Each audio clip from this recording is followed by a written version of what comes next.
average black man shining like the sun. With Chris Sr., Chris Jr., Devin on the beat, we're telling stories from the heart. Feel the pulse in the heat. Yo!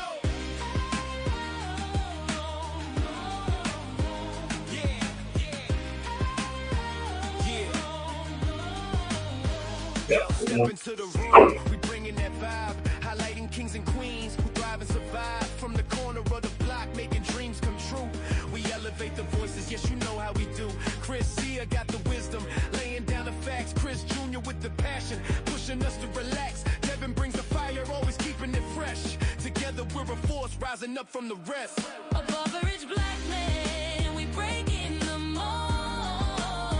Sharing love, sharing stories, watch the truth unfold.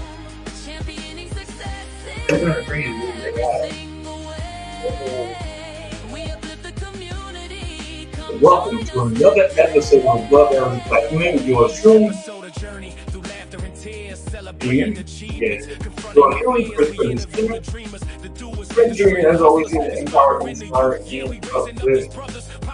And it's Andrew here to remind you to like, follow, subscribe, share, comment. Yes, sir. Yes, sir. Yes, sir. Yeah, man, we ready to rock and roll. Today's going to be an interesting show. Because we're going to talk about something. I know we've touched on it for a little bit and kind of tapped around different things, but I want to dig a little deeper today because this mental health thing is real. It's real. I have had an office mate who, we talked about it before today, man. And it's kind of all kind of stuff through your mind, and you wonder how many people walk around, smiling till it was okay, and they get all this internal stuff going on. It's like how many people, do we see every day that we think are okay and they're not okay? I mean, a lot more than we probably think. Yeah. And I think in today's society, there's so much going on, so much chaos and turmoil. And I think it's a lot easier for people to probably kind of stick to kind of what's going on in their own personal lives without, I think, thinking of others a lot. And, we all going through it. I think we all going through it. And I think if we have that understanding, like even that person that's in front of you smiling sometimes, like, you'll probably think twice and just be like, man, they have some things that they're going through and probably hide and try to carry as well. But I think you hit the head, and I think from the other perspective is it is all those other things that's going on that piles on to these. And I think sometimes we look at people and we break it down to just what they do at work, not realizing what they got going at home. Or we break it down to just what they do at home, not realizing what they do at work. Yes. And again, I'm saying this, I don't want people to think, and this is not a feminist show, but people don't realize when I talk to people, the stuff that men go through. Yeah. The extra baggage that men carry. Whether you try to be the father, you try to be the provider, you try to be the principal, you try to be the priest, all these different hats. And to be all those things, there's self-components to those things. So I think people struggle with identifying that. Thus, guys are kind of timid in saying, hey, I'm not okay. I mean, I think we live in a time right now where, and I've said this before on our show, where I think men are demonized. Yeah. You don't really hear any positive characteristics or traits when you hear men being discussed. And yes, there are bad men. Of course, there are some traits that aren't necessarily the best of qualities, but I think that it's the case like that with anybody, with just people in general. So it kind of, but though for men specifically, sometimes I think like we are constantly in this place where it's like just you're not doing enough. You can do more, and I don't think there's anything where it's like you feel like you're appreciated at times. Unless you have a good circle of whether your family or certain people around you, but then as a whole, though, like a perfect example, everybody's talking about it. Meg Thee Stallion and Klay Thompson. Like yes, Klay Thompson messed up. He definitely probably could have handled that situation better. Well, you guys like me because I don't know. I didn't think they were together. So I don't know what he did. So I don't know. Apparently apparently he cheated on her. That's just to sum up it. Allegedly, he cheated on her, and like more so women than anybody else right now. They are trying to kill Klay Thompson. Like just in terms of just, and then not even just killing Klay Thompson. It's been an excuse for them to just even pile on men more. Like you see, like this is exactly what I'm talking about with men because this happened with him, and like now all men are like. And don't you like to stand up for that man or like have facts to back up? Because the whole thing they're trying to say is who was he before? They're not doing those stories about Denzel Washington being an upstanding He talk back. You know what I mean? And I get that, but bringing it back to what we're talking, and that's true, but that's just some of the stuff that we go through. But there's guys who get up and go to work every day, who are good dads, good providers, they do all the right stuff, and they just got a lot of stuff going on. And we found out later that maybe them and the missus weren't getting along as well as you thought they were as a parents. Or you found out later that there's a lot of stuff going on in the family internally that you just don't know about. Mm-hmm. It's almost like people expect men to be Superman all the time, but I'm kryptonite and I never turn into Clark Kent. It's weird because they want us to be these emotional beings that I feel like they're like, oh, talk more, say this, do that. But then at the same time, it's not received well at all. It's just like, ugh. Maybe I didn't want to hear that. Emotional, but not too emotional. Not too emotional. Strong, but not strong enough where it's intimidating to them. That kind of. But you know what? You want to stop it because I think the men that I talk to, I know a lot of men. That's why they don't share. Because one thing men is two things. Well, no, not even to weaponize. It's funny because what they say to me is, I'll start off talking about my issues, and 5 minutes into the conversation, we're talking about them. It's like we go from, I'm being open, what you're telling stuff is wrong, and then 5 minutes into the conversation, some kind of way it's back on them. What do you say? I'm not giving you enough, or I'm not doing, and most guys say that. So it's kind of funny how it turns into that. Like, I'm coming to you, baby, I'm really struggling, job and all that stuff is going on, and I really need somebody to talk to. Or what you trying to say? This is talking too much time on you. So, but it's crazy because you see these men, man, and I was really digging into it. The suicide rate is gaining from 2023 to now because they kind of skip a year into all the facts. And even with younger people, teenagers, it's really starting to explode, and it's really, really getting better, not better, bigger in African American males. Just giving up. But I think kind of some of the things that we touched upon right now, just with like kind of all of these. I feel like just things that men we have to carry. I think for Black men, it has been heightened, and because I've said this, and I think some people, when you really have a conversation about it, it's beyond true. Black men are the most underappreciated, least valued individuals on the planet. And you hear again like how Black women say they're unprotected and they don't have this. But then on the other side of that, they're also the most educated and probably getting the most money and are like, I seen the comedian, somebody say, he said, the Black woman is the new Black man. Like, the Black man is now kind of obsolete in a sense. Like they really is, and for young Black boys, again, I say this is like, could you imagine, like, I'm sure you dealt with this, like these young Black boys that are growing up and they're constantly hearing like how bad they are, how dumb they are, or like, for some single ones, so you're like your father in this regard. Like you never hear like this speech of strength. You know what I mean? Like, yo, you are going to be or need to be this type of strong, well-rounded individual. But the scary thing about it is because, I do parenting workshops, I do fatherhood workshops, and one thing I try to explain to females, if you listen, hear me loud and clear, no guy, no boy likes to be hollered at. No.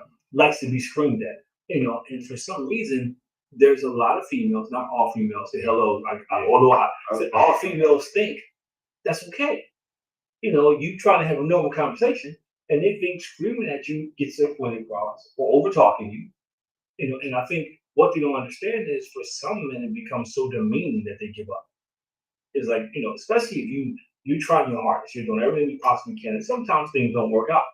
And they start beating you down, and I think for a lot of guys that I talk to, it goes to, you never do this, which never is the wrong truth of words, because you could have done it 999 times, or they start comparing you to somebody else. Hey, Joey's husband down the street, And I think they don't understand the mental anguish and the weight that goes on to a guy that's really doing his best to try to make it. I think I think women don't understand men like they think they do. And they try to force what their idea of a man is on men, which causes more friction and problems. And I think, like, I mean, I've had conversations where I had to kind of explain, like, sometimes, like, yes, I see things a certain way as a man, and you see certain things as a woman, and together, hopefully, that makes something beautiful happen. You know, like I'm not sitting here sometimes like questioning why you love you I do. But I also understand that I'm not going to be able to see or understand like that. And I think sometimes the problem is it doesn't get reciprocated with where like men sometimes is like, okay, I don't see or think like that, and that's fine because you're a woman and that's your strength to do that. But sometimes when a man either makes a decision or thinks or does a certain way, it gets interrogated, it gets broken down, and it's like, Second guess. yeah, why don't you think like I would think this? Or like, and it's like, it's no space for a man to be a man and think. Because I think it's funny because as much as people talk about the media and social media, to your point, I think a lot of females have allowed the media, the social media, these talk shows and TV to kind of depict and paint what a man should be. And I think it's become this fairy tale thing where people, and I think some people think it needs to be what I need it to be. And I don't mean disrespect. And when I'm talking to parents, single moms, I try to explain to them, every boy's going to find some man to affirm a man. That's a simple fact. He is. Every girl's going to find some man to identify with what a husband looks like. The problem is, what we're putting out there for them to choose from is weak, it's not strong. And then we're wondering why. Perfect example, the parenting workshop on Tuesday, right? And we're discussing the son. We're talking about the son. So she's telling me how he's 11 years old, and literally he's running the house. He's questioning when she's dating somebody, man, who she's talking to on the phone. And I'm thinking like, he's 11. Yeah, and he's the way she described that conversation. That's my little man. No, but the way she describing the conversation, and I'm listening, and I'm trying not to say anything. And somebody was laughing, I was making faces. So I was like, nah. I said, well, no. The new thing is you let them have freedom. You let them express themselves. That's the new thing. You know what I'm saying? But he's 11 years old. So what are you gonna do when he's 16 years old? 16 years old, he's telling you what you can and cannot do. What he thinks is a good idea. No.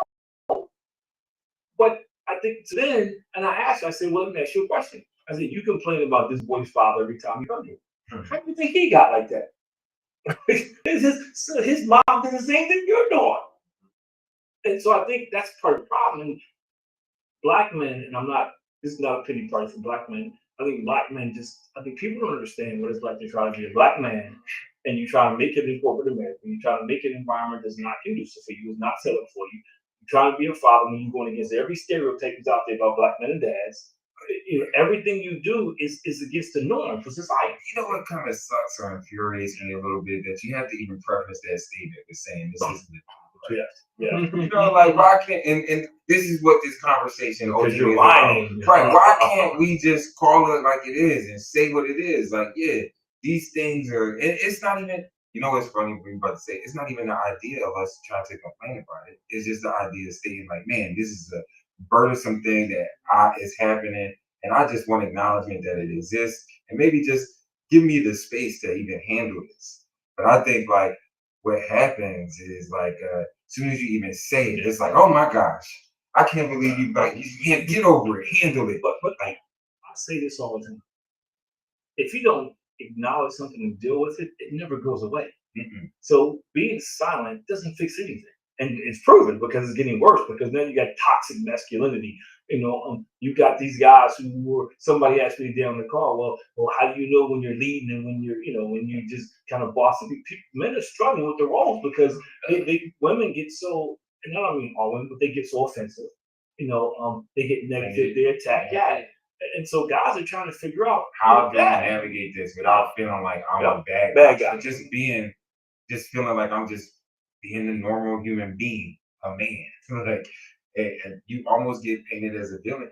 I do stand up. I'm out here in the streets, and like some of the jokes that I feel like I've been hearing sometimes, like that some women are say is like it's almost the punchline is that you were born a man. That's it. That's the bad thing. It's like what? Your father. Yeah, it's like you wouldn't be able to be here together if it wasn't for a man and a woman. But it's like for some reason, you hear this too as an excuse as to why, and I kind of I'll bring this together. But like you hear this, well, men done this for so long, and now it's our turn. And da, da, da, da, da. But then it's like I said this to my fiance, and she laughed and she agreed, and it's still the truth. Women have become what they hate. Women have became what they ultimately hated, and it's not a good look. Their strength was in not being us, being able to almost, I don't want to say tame us in a way, but like, like being able to help guide a man in some type of way. And then now y'all acting like us, and it's just chaos. And I think men are so docile now, in a sense, trying to figure things out. Like we are easily going to be able to be taken control of because we're not able to fight for nothing. But I think it represents a time we live in where it's not about what you say, it's how you say it. And this started with a group of women speaking loudly, making you feel like they were speaking for the masses of the majority of the women, and other people just started falling in line. Because maybe they said one thing that resonated with you, so you jumped on board. Another thing resonated, so it became this big movement. And part of the problem with the movement is you're not really addressing the situation. Because when you try to fix, to me, that's where communication comes in. If I have a problem with somebody, we need to be talking about it. Mm-hmm. But if I'm just adjusting it and adjusting, it's always going to be in my favor. That doesn't work. That's not a resolution. What you're doing now is a solution because I'm just winning all the time. And people in general, human beings, not built that way. But most men are prideful. They take pride in their family, they take pride in their job, they take pride in the stuff they do. And you don't want to come home and get beat up. Verbally. You know what I mean? Yeah, you don't want to come home and get beat up. A lot of girls are talking about it. That's why you got to put your hands on your man. So they are common. What? It's funny you should say that because I was talking to a group of young ladies, right?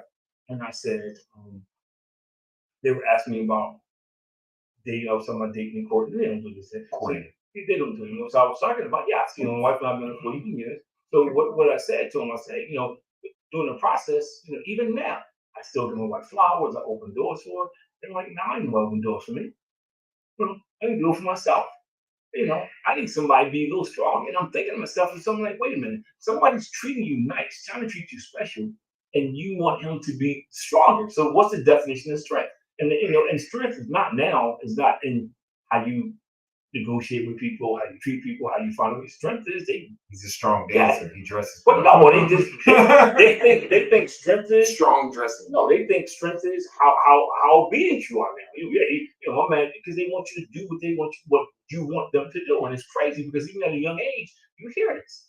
In a young age, you hear how these women at a young age think they're going to be dominating man, and my man ain't gonna be doing this, and my man ain't gonna be doing that, and and it's kind of crazy because it's being passed down. Somewhere online, somebody's describing what a man is to them. And then if you look at TV's worse because you look at TV. I talk about this all the time. Everything's transactional. But most dads on TV are terrible role models. My wife and kids, you make fun of this kid. Still all the time.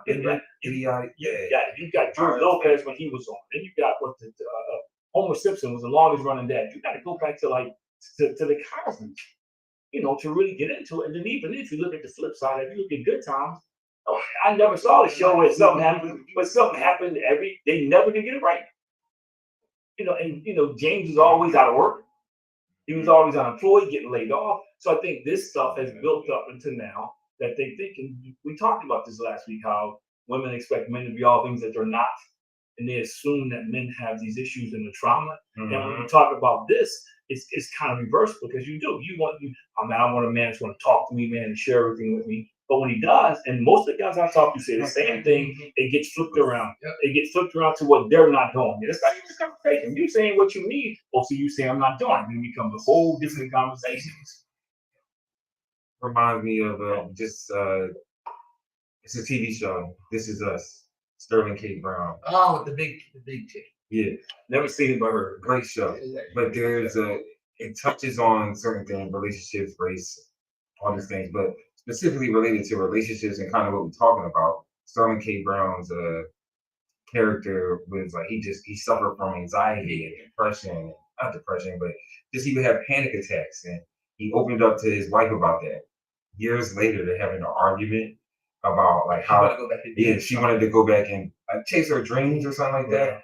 And she's like kind of blaming him for not having that time to go chase her dreams. And in the mix of saying this, she's like, all right, but I had to spend all my time with you and your anxiety and you're dealing with your panic attacks, and I ain't had time to do what I could do for me. And then like the scene was so good because it was almost like it was cut out of reality. Like I feel like every man that sees it felt it, regardless of what your personal issues are. This is not anxiety. You've been in a situation where you felt like you opened up to somebody, and then now that has been weaponized against you. Not even necessarily in that moment, but later. Like you almost may have forgot you told him that. And then now it's like, whoa, like, okay, so what else have you been thinking about that? You know what I mean? Like, how long have you been holding on to that thought? It's like all these things as a man start to be like, hey, you know what? I can't even tell you this no more. Because now you're just gonna be running with it and using it as an excuse to like almost it's crazy. Like they look at those things and then like, oh, that's why you act like that. That's why you act like that. That's why I can't do this. And that's because you got these problems that mess up my stuff. But I think it ties into to me the bigger picture. That's right. The bigger picture is, men are expected to suppress emotions unless you play sports. It's cool you turn the TV on and somebody won a championship when they cry. Everybody thinks that's the best thing in the world. But you cry because you have something's wrong, guy. Is wrong. And I think men suffer in silence because they to your point, they're going to be judged or it's going to be held over their head. Like it was something that I was watching the other day, and this video came on, and this lady filmed her husband crying in the bathroom. I'm thinking like that is crazy. What do you do when your husband's crying in the bathroom? Like, why would you do that? And I'm thinking if he, he may see the video. He may see the video. He need a basement. It's a lot force. And she didn't get into, she I gotta go surprise my husband's bathroom because she's ready to get on. And he's in there crying. She never once she think they're asking what was wrong. They say, hey, what's happening, baby? Her first thought was record. And I'm thinking to myself, that's crazy. But then you wonder why men don't share. I think I'm trying to like comprehend in my mind, like why we think we take everything. And I think in relationships, people go to the drama first. Like there's another thing. The next clip somebody showed me was the guy walks up to his wife and she's sitting there and he's talking to her. She's you got to stop telling your girlfriend all the business. She said, "Why? They my best friends." He says, "Yeah, but look, they in my DM. Hit me up, tell me they want me to take." Yeah, and she's looking at him. So I think we in this but we in this thing when we think and she was trying to justify when we gotta tell everything. And I think for men, most men are more proper. Most men want to, kind of keep stuff under wraps. They don't want to be dealing with you and your 10 cousins and your dad. And so I think that creates a problem. Even in the church, you get some women who keep saying, Pastor said, Pastor said, Pastor said. They just fall into this rule that they're not even really paying attention to how you feel. And I think, and it's almost an assumption that men don't have feelings. Like we're supposed to all be cold and callous. Or I think like you kind of said this earlier, that like the idea of like as a man you're supposed to coddle or like bend to me and my feelings and my needs or my feelings trump yours, and like it's just that's why at the 5 minutes they start talking about and it's just like it's actually kind of funny. What part of feminism was this? Yeah, but I think it's true. They don't know it. See, to me, that's part of, and this is my personal opinion. I have no statistics to back this up. I think one thing society has done, and I'll just stick to our race, has done a great job of pitting us against each other. Yes. And how do you do that? You make one group of people feel like that the other group sees them as being inferior. Mm-hmm. You make one group of people feel like, you know what, this is a competition now. This is no longer. And now I can back up the competition thing because, I deal with a lot of people, a lot of couples, and I said this and nobody could refute it. People don't talk about getting stuff together now. And we did a show about that. They don't talk about coming alongside somebody, and doing this. That's pressure on the dude. You got to bring this to the table. Yeah. You gotta be a main name. But if you're in your 20s, you're not. And you're in your 20s, you still don't want to back around. You still growing, you don't know what you want to do. And then you got this woman who's saying they need you to be perfect. That's why you While got- they're still grown. They don't. Yeah, no, but see, you have to understand, man, because they're mature. they mature so much faster. But I think, but see, that's no, but they do it a different way. I know. And they don't recognize the different way it is. I think that's part of the problem because you think I'm always right.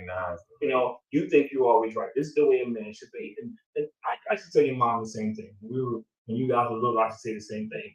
Dad, you can't make them into what you think a man should be because that's your personal opinion. Every man is not alike. Every man has different qualities, different characteristics, different strengths, different weaknesses. So to say you're going to design somebody to be what you want to be, that's catastrophe, that's disaster written all over. And I think that's why you see some of these guys are confused because they've been raised a certain way. Like the lady I was talking about raising her son, he's 11. So if nothing happens, by the time he get 22, 23, he get married, he won't be the same way. They don't call his mom for everything every time something go wrong, and then they wonder why. And then the other side of the coin is, it's almost like sometimes they don't allow brothers to lead. When I'm talking to couples, that you want him to be the leader, but you question everything they do. Yeah, and not questioning to the fact for now, you question like doubt. Yes. Yeah, it ain't questioning to understand. It's questioning like, well, where's the holes in this? There gotta be some holes. But putting all it together, I think they don't understand what that does to a man's mindset. Especially if you got a job that has pressure on you. You got a job that gives you pressure. You're dealing with a lot of stuff at work. And if you're on a job, you sometimes with people with different ethnicity, they put extra pressure on you. They do. They put pressure on you because, beating you over the head, you got to do this. And then you got even traffic sometimes can be a pain in the neck. You trying to get home, man, people cutting you off and giving you the finger, man, and there's all kind of stuff. And then you get home and you're met with the same thing. And that was kind of struck a chord a little bit. Just thinking of the Black community as a whole, I think we know and understand maybe our hope, what we deal with culturally. Yeah.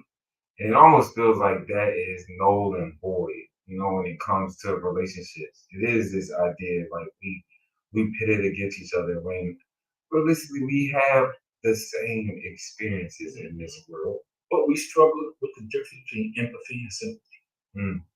We look at it as somebody wants sympathy.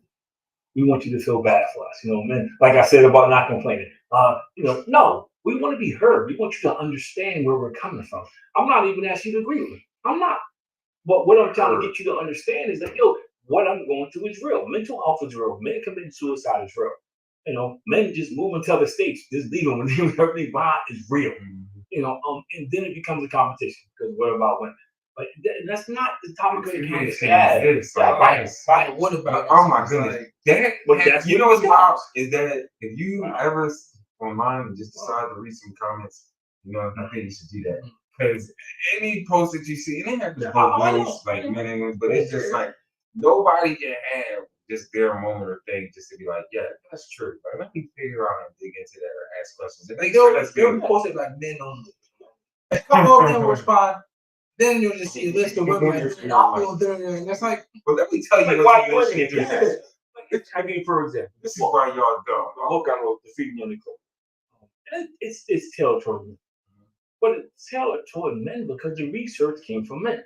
It's tailored towards men because I'm a man. I can relate to the struggles men go through. It wasn't meant to be discriminatory or chauvinistic. And then you hear people say, well, how come it can't be? If you want to read the book, read the book.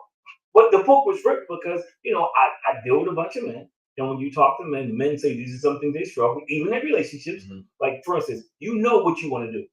And but then you start thinking about what she wants you to do. Is it worth it to go through all? Yeah, is it worth it to go through? So you talk yourself out of something. How many dreams got killed because of that? But you talk yourself out of something. That's to be good for both of you. But you just because you fighting inside internally. Yeah. And I think most men struggle. Most men struggle anyway with something. We all got something that we deal with, but it's never taken into consideration. But like I'll be talking to females, or I'll be doing counseling, and the first thing she'll say is, "Well, he don't understand everything I go." And they run this litany of things down, but you're not listening to him. No. And then it becomes a comparison thing. Yes. Mm-hmm. Well, on top of that, this is a competition. We try to figure out how we can, negotiate through this thing. Yeah. I want to be there and answer and address the good things, but I also want what I have to be answered or addressed or heard. And I think a lot of times what you see online and in some of these moments or instances is where you said it turns into a competition. It does. Yep. Who's a bigger victim? Or, as a man, and they know this how you can just get a man off his game, you whine. You whine. Yeah, but they know when the guy hears that, they know when the guy hears that, man, it starts pressing buttons. And when I hear people say that, no, what it's saying is you don't want to hear it. So what you do is you start to insult me to change the conversation. Yeah, but that's what it's saying is, you even. I'm sorry that you feel that way. If they say that, this video today. I don't know if it's true or not, but this kind of sums up what we're talking about. This guy. This is interesting. Guy calls up his wife, and she had a child from a previous marriage. He said, "Yo, babe, I just came from your daughter's house." He said, and she's telling me how she wants me to give my ticket to the biological father who just came back after 17 years. And he says, what's really bothering me is she said you knew about it. She says, yeah, I did. It's like a graduation thing. So yeah. So he's like, wait a minute. So I've been paying for this girl for 17 years. I paid for the graduation. The apartment she lives in right now, I paid for. And I could get a ticket that I paid for to a guy that just came back. And she says, well, yeah, you should understand.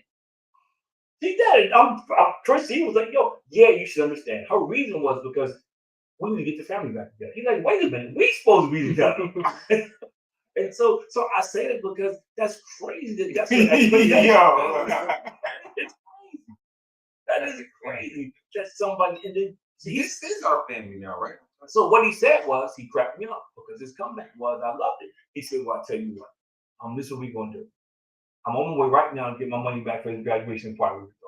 He said, I already took the lease back. It's back in my name now. He said, this dude right here, y'all making family, he can pick up the tab.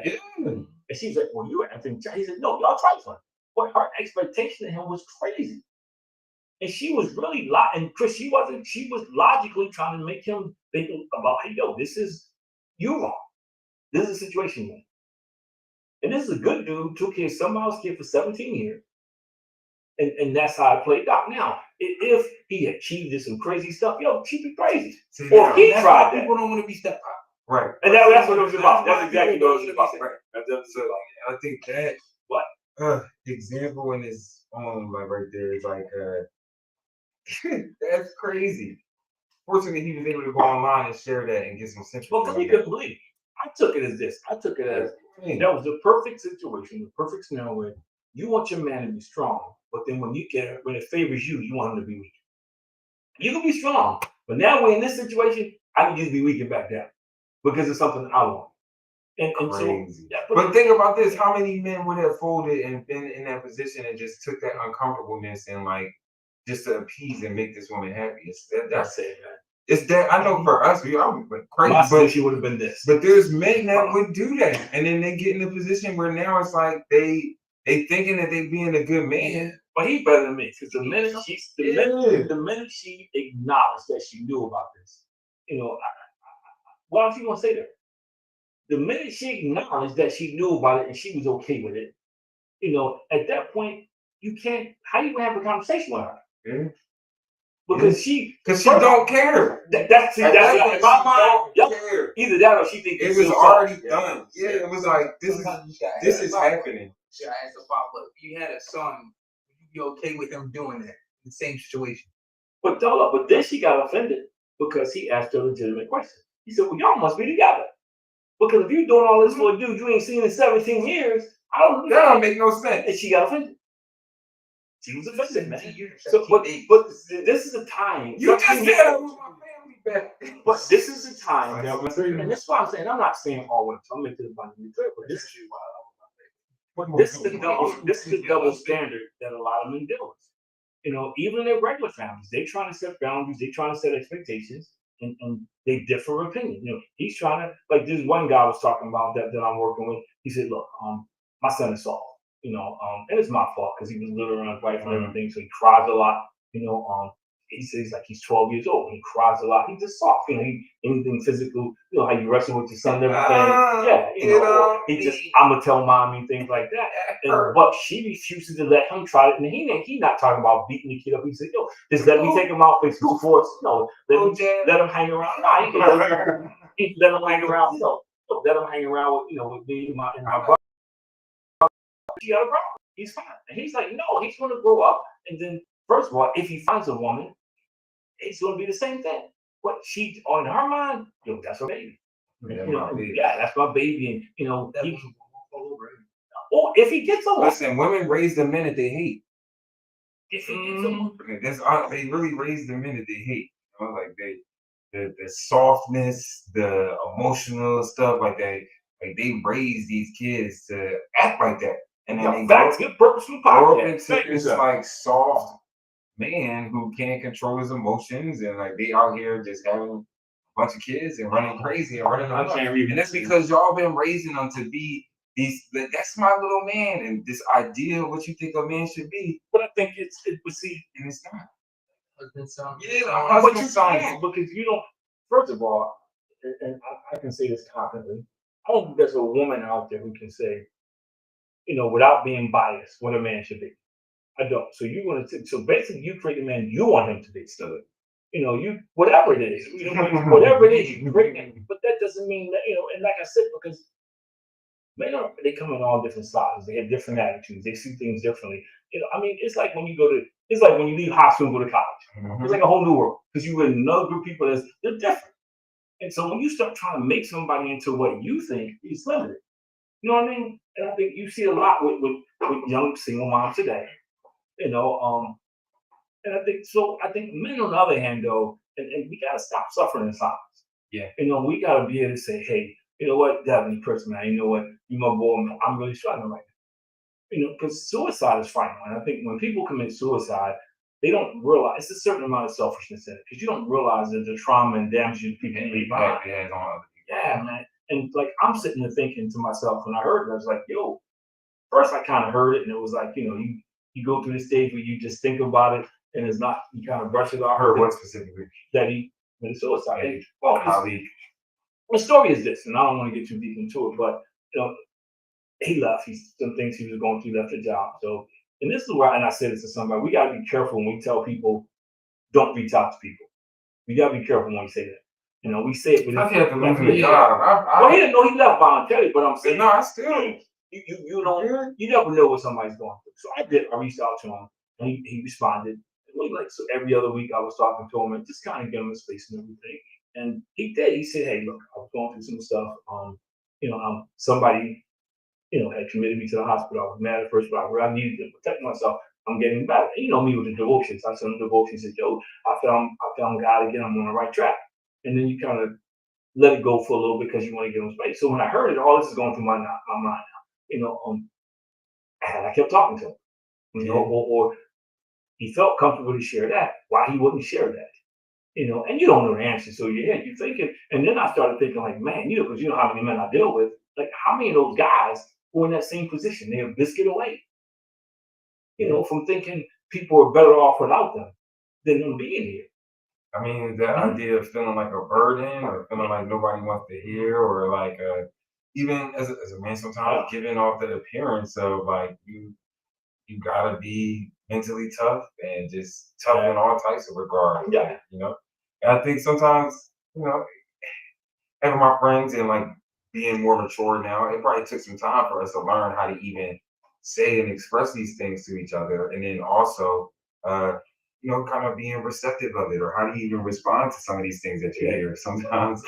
But I think that's the tough part. That is a tough part. How you respond. But I think it's different when in society plays a role when a man can't say I love you to a man. Because but the problem, I deal with guys who can't say it to their wives. Because they never did. They never said it before. They're like emotionally frozen. They say me too. Well, you know how I feel. And they say, I'm struggling with this. I can't say. And they're honest because growing up, that was weak. You don't express how you feel. Growing up, any sign of emotion, and I hear it from the young men I work with in school. A couple of weeks ago, we were talking about depression. It sounds toxic. Most of the guys were telling me that the male figures in their life, even when their dad was telling them, you don't show emotions, that's you look like a little girl. Why you whining? Why you complaining? Life ain't fair. The stuff they were hearing put them in a situation where they don't want to tell anybody what they're going through. One kid said, I've been depressed. He says all the time, I'm depressed, I'm in survival mode, but who I'm going to tell? Because if I go to counseling, and it's a Caucasian counselor, she looks at you with the dreads and everything in your hair, and she's trying to figure out, well, you're supposed to be tough. They don't say it, but you can tell by the way they talk to you, and then you talk to your mom. One boy told me, his mom told him, man, it'll pass. Go ahead. It'll pass. Yeah. Basically go sleep on it. Yeah. So the stuff you've got, these kids are hearing, man. So but what people don't realize is they're growing into grown men with these same issues. Yes. Yes. And then you throw on social media. If you don't pay attention, social media make you feel like you're nothing because you look at everybody faking and doing this great stuff. Faking it. Yeah. Faking it. And it messes with you mentally. And sometimes it just takes a biscuit to make the wagon break down. The wagon is fully loaded. It just takes one thing to make it break down.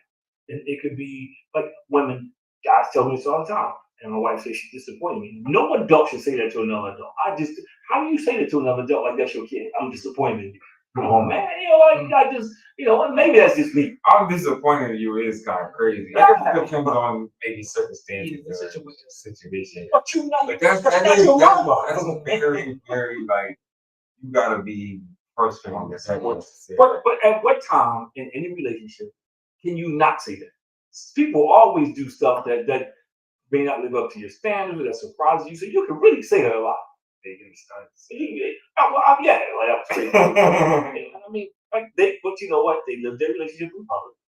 And when you do that, you can be subjected to certain things. And the public like a mess. And you said it before, some of these guys, that's why people can't wait to gang up on them. My house is messed up at home, so I'm gonna mess up your house. I'm just gonna gang up, and it happens more and more. And then you look at men, and you think every man is supposed to be Superman, all the time. He's not Clark Kent. He doesn't have kryptonite, and nobody can be strong 24 hours a day, 7 days a week. You just can't.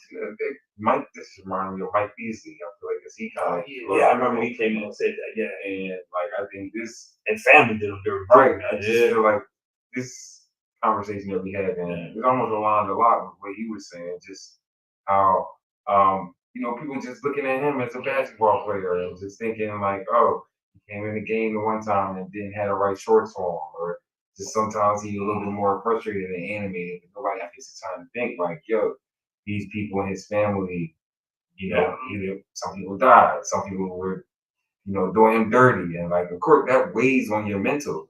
But it's an expectation from the outside world that you're just supposed to perform. Just show up and perform. And I think that in itself sums up like how like men are made to move in this world and society right now. Where it's just like, yo, just shut up and perform. There's big things like no one ever asked him or anything like that. How he was feeling, what was going on. Like he brought up Stephen A. Smith. Like when he was 15 or when he was 18, you just talk and mess about him. It's like, you never asked me what's going on, like with my life, why am I doing this? But also you gotta be able to speak up yourself though. But Stephen A. Smith is and I'm proud of myself. I went a couple weeks without saying his name, and he's an idiot. And I think people don't like Kwame Brown said the same thing. You dumping on him about something you don't know anything about. He didn't tell people to draft him and pay him all that money. You know what I mean? He didn't tell people to trade him. But he ain't gonna stand there and say, I'm not worth it, turn it down, because in his mind he thought he was. It didn't pan out for whatever reason. But you sitting over there, judging him, talking about he this and he that. Yeah. And it just, but he picks people and he goes at them. Like, so I'm watching him and he defending Trump. And I'm thinking to myself about, you don't have a right to tell soldiers that they can't disobey, because Trump wanted the soldiers illegal. And he going off, dude, you ain't nobody armed. And it's illegal. Yeah, it's illegal. I don't care who tells you to do something. If it's wrong, it's wrong. But my point, people like that put pressure on men, because now men thinking, now I gotta be careful. I can live up to his standard. Now I gotta live up to his standard. Like people don't like LeBron James. Well, I don't know. If you talk about him not being the GOAT, I could care less. But a lot of these attacks now are personal, and they're coming from black men. You personal. Why? If you don't think you can go, cool, just say that.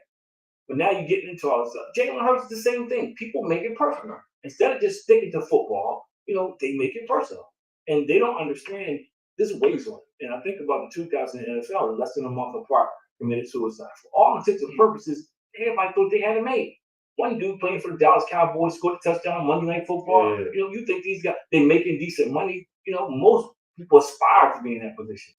But yet, it just got too much for them. Like, yeah, but you work in your passion, Yeah. you know, and like, But no outlet, because who do I go talk to? But Right. if I talk to my girl, you know, she may what you think I'm complaining about? You in the Yeah. NFL. If I tell my boys in the locker room, you know, hey, they gonna Yeah. Everybody, bro. Let's go. Well, and somebody was talking about that anonymous when the second guy committed suicide, he was saying the same thing.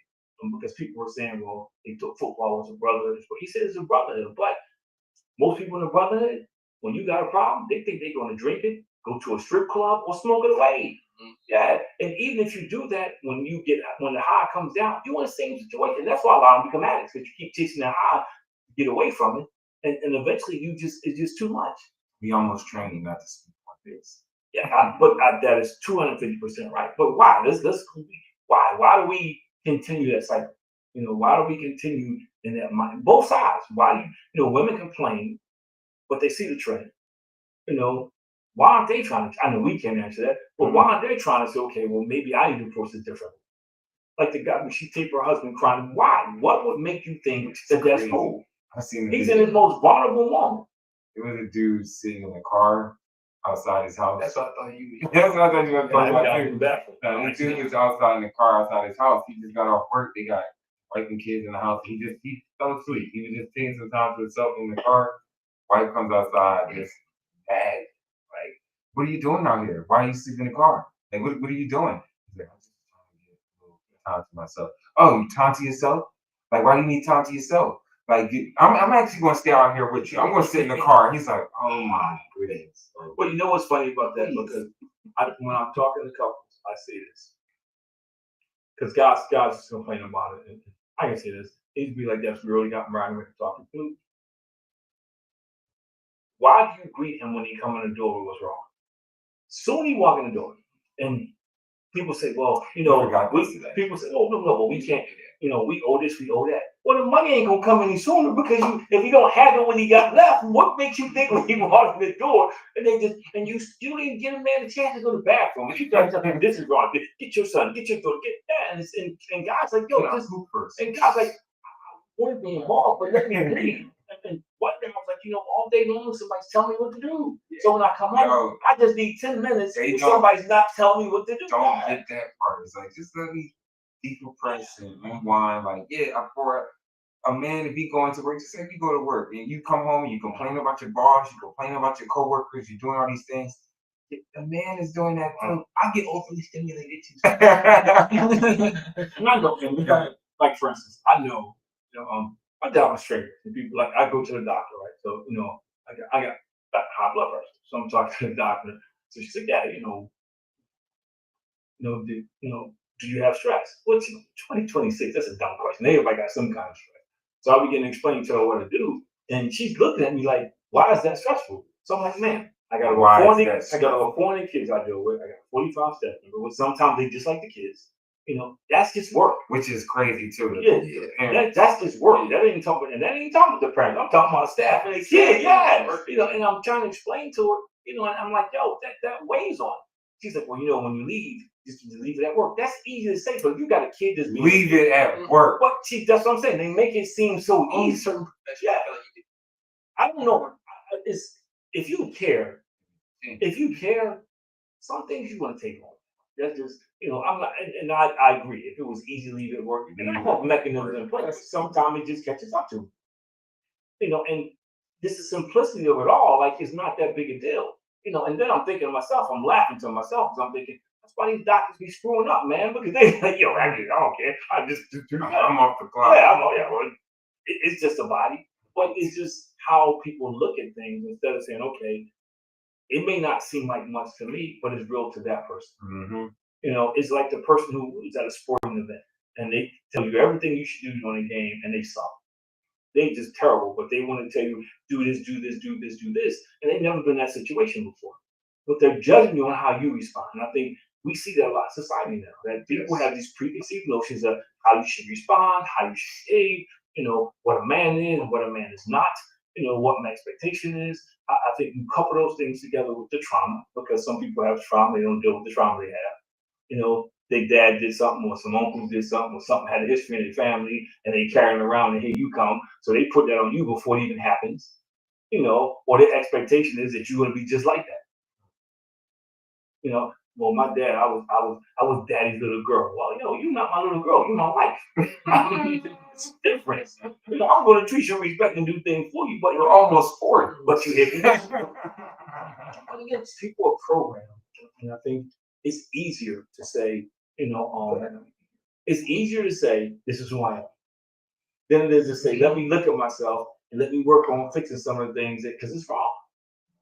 And the way I'm treating my man, my expectation of my man, is wrong. Like again, I go back to what I asked. I don't hear people saying anymore, oh, my wife and I, or my husband and I, we're going to build stuff together. It's like, he got to ask before we get together. And they got to be together. You know, I don't know who, when I was in my 20s, I was an idiot. I don't know what man, I'm not saying it's not, but you still growing, you still maturing, you still experiencing stuff for the first time. See, a man doesn't actually probably hit that maturity until 40. What they say typically brains don't really, you know, form until you're like 22, 24 anyway, by the time it's finished shaping. But that's a lot of weight to have on somebody to be you 20, 22, right. 25 years old, and you got to have everything together. At 18, you got to start making six figures. Yeah. 25 got to have you on.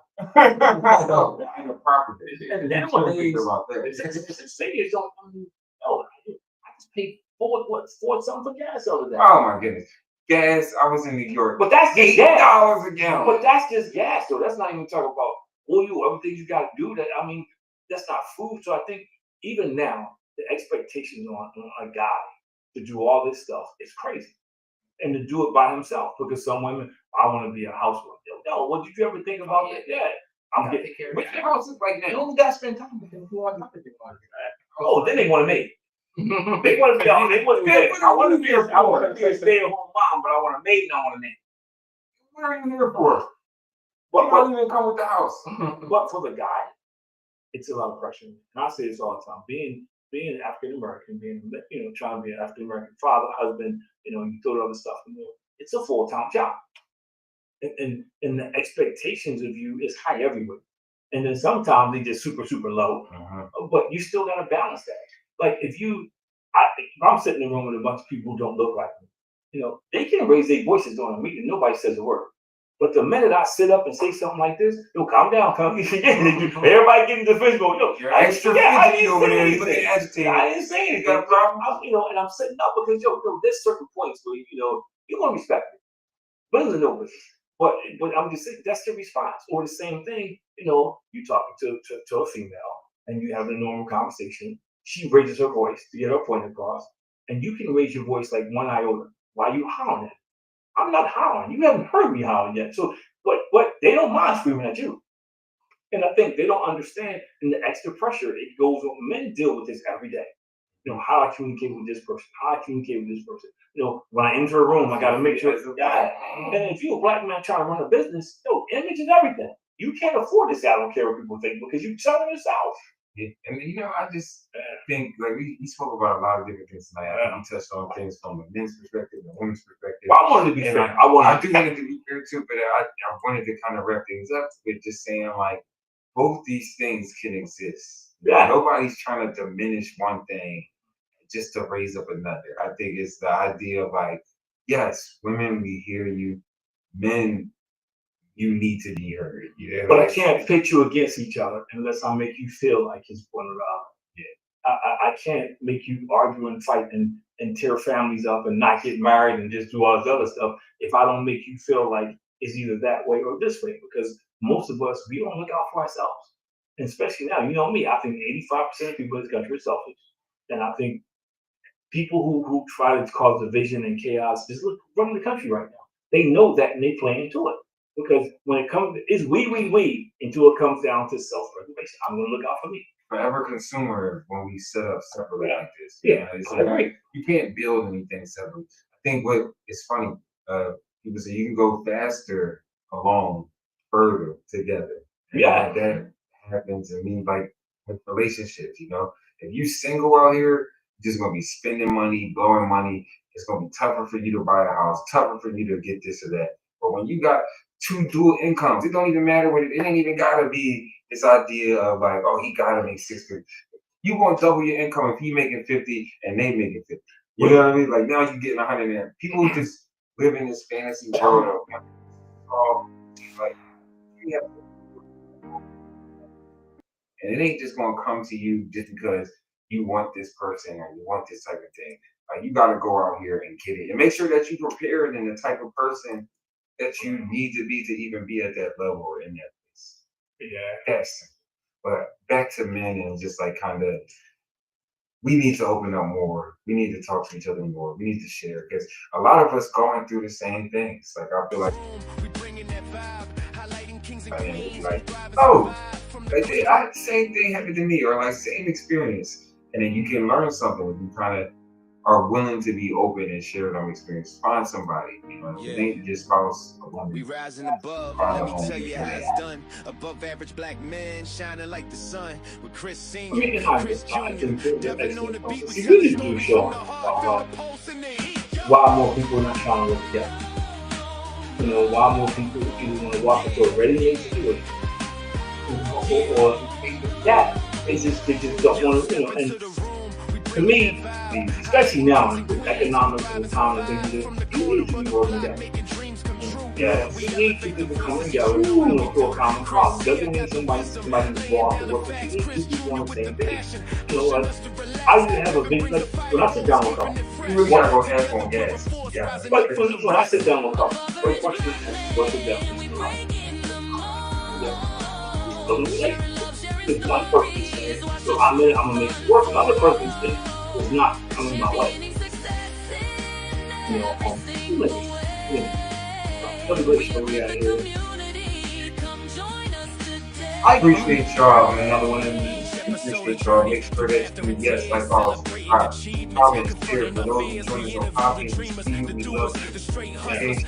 Facebook, Spotify, all of y'all. We rebuild our narrative, it's never too late. Hear about the scholars, the athletes, the artists. In the world full of chaos, their light is the sharpest. Yeah, tune in, don't miss it. We got something to share above average.